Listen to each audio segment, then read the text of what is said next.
ಇದರಿಂದ ಹೆದರ್ತೀರಾ sir Kumaraswamy family ಅವ್ರ photo ನಾನು ಯಾವುದೇ ಕಾರಣಕ್ಕೆ ನಂದು ತೆರೆದ ಪುಸ್ತಕ. ಎಲ್ಲ ವಿಷಯಗಳು ನನ್ನ ಕಾರ್ಯಕರ್ತರಿಗೂ ಗೊತ್ತು, ಜನತೆಗೂ ಗೊತ್ತಿದೆ. ಅದರಿಂದ ನಾನು ಇದಕ್ಕೆಲ್ಲ ಇಂಥ ಬೆದರಿಕೆಗೆ ಹೆದರ್ತಕ್ಕಂಥ ಪ್ರಶ್ನೆ ಇಲ್ಲ, ಈ ಪೋಸ್ಟ್ಗಳಿಗೆ ಹೆದರ್ತಕ್ಕಂಥ ಪ್ರಶ್ನೆ ಇಲ್ಲ. ಜನಗಳ ಮುಂದೆ ನಮ್ಮ ಪಕ್ಷದ ಹೋರಾಟ ಏನಿದೆ ಜನಗಳಿಗೋಸ್ಕರ, ರೈತರಿಗೋಸ್ಕರವಾಗಿ. ನನ್ನ ಹೆಸರನ್ನ ಹೇಳ್ತಾರೆ ಪದೇ ಪದೇ. ಹೌದಪ್ಪ, ನನ್ನ ಕಾಲದಲ್ಲಿ ಇದು ಮಾಡಬೇಕು ಅಂತ ಹೊರಟಿದ್ದು ನಿಜ. ನಾನು ಮಾಡಲೇಬೇಕು ಅಂತಿದ್ದರೆ 2ನೇ ಬಾರಿ ಮುಖ್ಯಮಂತ್ರಿ ಆದಾಗ ತಕ್ಷಣ ನಾನು ಕ್ರಮ ತಗೋತಿದ್ದೆ.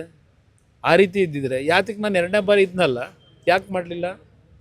ಮಾಡೋದಾಗಿದ್ರೆ ಆಗ ಮಾಡಿಬಿಡುವೆ. ನನ್ನ ಹೆಸರನ್ನ ಹೇಳ್ಕೊಂಡು ದುಡ್ಡು ಹೊಡೆಯೋ ಕೆಲಸಕ್ಕೆ, ಭೂಮಿ ಲಪಟಾಯಿಸೋ ಕೆಲಸಕ್ಕೆ ಇವತ್ತು ನನ್ನ ಹೆಸರನ್ನು ಉಪಯೋಗ ಮಾಡ್ಕೊಂಡು ಹೊರಟವ್ರೆ. ಏನಾದರೂ ಉದ್ದೇಶ, ಒಳ್ಳೆಯ ಉದ್ದೇಶ ಇದ್ದರೆ ಬೆಂಬಲ ಕೊಡೋದ. ಯಾವುದರಲ್ಲಿ ಇವ್ರಿಗೆ ಒಳ್ಳೆಯ ಉದ್ದೇಶ ಇದೆ? ಯಾವುದೇ ಒಂದು ಕೆಲಸ ಮಾಡಬೇಕು ಅಂದರೆ ದುಡ್ಡೇ ನೋಡ್ತಾರೆ. ಇಂಥ ವ್ಯಕ್ತಿ ಬಗ್ಗೆ ನಾನು ಎಷ್ಟು ಸಲ ಮಾತಾಡಲಿ ಸರ್? ಇನ್ನೊಂದು, ನಿನ್ನೆ CLPಯಲ್ಲಿ JDS ಅವರು ಆಪರೇಷನ್ ಮಾಡ್ತಿದ್ದಾರೆ, ಕಾಂಗ್ರೆಸ್ ಶಾಸಕರು. ನಾವು ಏನು ಆಪರೇಷನ್ ಮಾಡೋದ? ನಮ್ಮದು ಒಂದು ಸಣ್ಣ ಪಕ್ಷ. ನಮ್ಮ ಪಕ್ಷದಲ್ಲಿ ಏನಿದೆ ಮಾಡೋಕ್ಕೆ ನಮಗೆ? ನಮ್ಮ ಕೈಲಿ ತಾನೇ ಏನಾಗ್ತದೆ? ಸರ್ಕಾರ ಅವ್ರ ಕೈಲಿದೆ. ಮ್ಯಾನ್ ಪವರು, ಮಸಲ್ ಪವರು, ಹಣದ ಪವರು ಎಲ್ಲ ಇಟ್ಕೊಂಡವ್ರೆ. ಅವ್ರ ಮುಂದೆ ನಾವು ಫೈಟ್ ಮಾಡೋಕ್ಕಾಗುತ್ತಾ? ನಾವು ನಮ್ಮ ಪಕ್ಷದ ಮತಗಳು ಚಲಾಪಿಲಿ ಆಗಬಾರ್ದು, ನಮ್ಮ ಪಕ್ಷದ ಮತ ಒಟ್ಟಾಗಿರಬೇಕು ಅನ್ನೋದಕ್ಕೆ ಕ್ಯಾಂಡಿಡೇಟ್ ಹಾಕಿದ್ದೀವಿ. ನಾವೇನು ಗೆದ್ದೇ ಬಿಡಬೇಕು, ಏನಾದರೂ ಮಾಡಿ ಕುತಂತ್ರದ ಮುಖಾಂತರ ಅನ್ನೋ ಪ್ರಶ್ನೆ ಇಲ್ಲ. ಈಗ ನಮ್ಮ ಅಭ್ಯರ್ಥಿ ಅರ್ಜಿ ಹಾಕಬೇಕಾದ್ರೆ ಹೇಳಿದ್ದಾರೆ ಆತ್ಮಸಾಕ್ಷಿ ಮತ ಕೊಡಿ ಅಂತ ಕೇಳಿದ್ದಾರೆ. ಇದು ಹೊರತುಪಡಿಸಿ ಏನಿದೆ?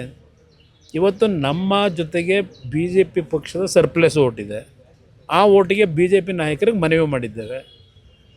ನಾವು ನಮ್ಮ ಓಟನ್ನು ಭದ್ರವಾಗಿ ಇಟ್ಕೋಬೇಕು ಅನ್ನೋದಕ್ಕೋಸ್ಕರ ಮಾಡಿದ್ದೀವಿ ಅಷ್ಟೇ. ಅಲ್ಲಿನ ಆಂತರಿಕ ಭಿನ್ನಮತ ಏನಾದರೂ ನಿಮಗೆ ಪ್ಲಸ್ ಆಗ್ಬೋದು ಅನ್ನುವಂಥ ಲೆಕ್ಕಾಚಾರ? ನೋಡೋಣ, ಅದು ಭಗವಂತ ಇಚ್ಛೆ. ಅದೇನಾದರೂ ಆ ರೀತಿ ಆದರೆ ನಿಜಕ್ಕೂ ಆ ಕೆಲಸ ಮಾಡಿದ್ರೆ ಸರ್ಕಾರಕ್ಕೆ ಒಂದು ಬಿಗಿ ಮಾಡೋಕ್ಕೆ ಅನುಕೂಲ ಅನ್ನೋದು ನನ್ನ ಅಭಿಪ್ರಾಯ. ಕೊನೆ ಪ್ರಶ್ನೆ, ಚಲುವರಾಯಸ್ವಾಮಿ ಅವರು ಕುಮಾರಸ್ವಾಮಿ ಅವರಿಗೆಲ್ಲ ಉತ್ತರ ಬೇಡ. ನನ್ನ ಕಾರ್ಯಕರ್ತರು ಉತ್ತರ ಕೊಡ್ಕೊತ ಅವ್ರು ಎಲ್ಲಿದ್ದವರು, ಅವ್ರ ಬಗ್ಗೆ ನಾನೇ ಯಾಕೆ ಚರ್ಚೆ ಮಾಡಲಿ? ಅಂಥವ್ರ ಬಗ್ಗೆ ಚರ್ಚೆ ಮಾಡೋದು ನನಗೆ ಅನಾವಶ್ಯಕ. ಅವ್ರ ಪಾಪ ಯಾವ ಚೇರ್ಗೀರು ಉಳಿಸ್ಕೊಳ್ಳೋಕೆ ಓಡಾಡ್ತಾರೆ, ಅದಕ್ಕೆ ನಾನೇ ಯಾಕೆ ಉತ್ತರ ಕೊಡಲಿ? ಏನೇನೋ ಮಾತನಾಡ್ತಾರೆ. Sir, thank you.